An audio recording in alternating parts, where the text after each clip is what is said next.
My name is Julie Hall. I'm the Director of Learning and Teaching Enhancement at Roehampton University, and I'm the co-chair of SEDA.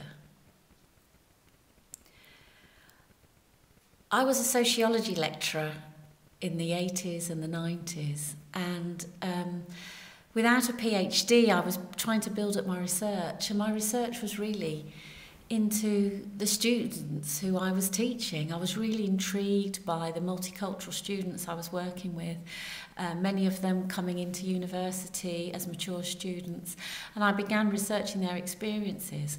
I felt a bit lonely doing this. I felt like I wasn't a real sociologist. I wasn't doing the kind of research that other people were doing.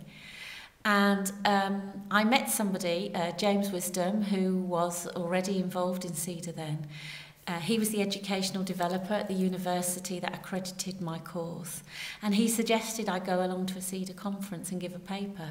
I couldn't believe that anyone would be interested in the kind of work I was doing and the kind of low-key research I was involved in.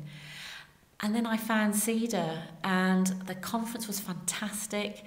I suddenly found all these people who were interested in the same things as me.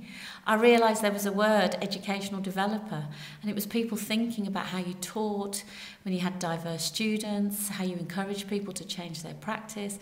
All the kinds of things I'd been thinking about were the kinds of things that people in SEDA were thinking about.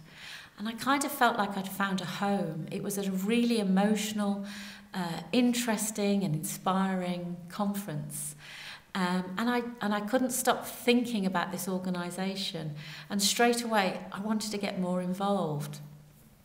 I was very lucky because about 3 years later I saw a job advert, and SEDA had decided it had a bit of money and it needed a development officer.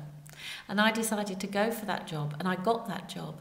And I gave up my job as a lecturer to go and be SEDA's development officer on much less money, but feeling that this was really an organisation that I could get involved in and I believed in. And it was an absolutely fantastic experience.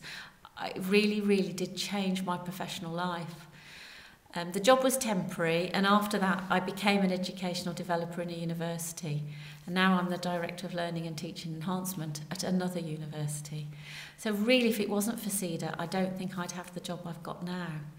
People used to say, you're giving up your time for this organisation, but I think one of the things that I found was the conversations amongst the people in SEDA were so rich, really, really enhanced my role.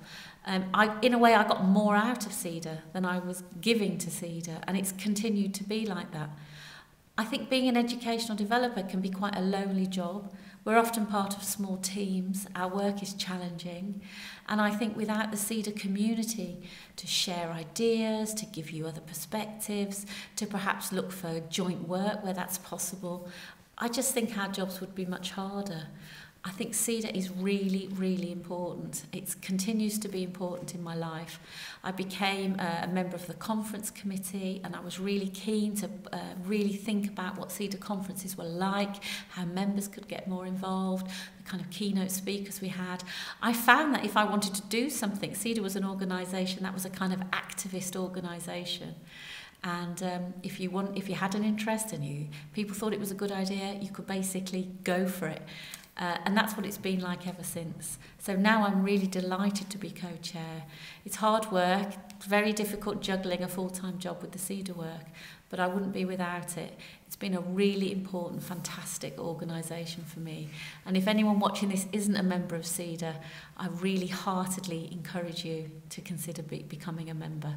We need you at SEDA. Do think about it.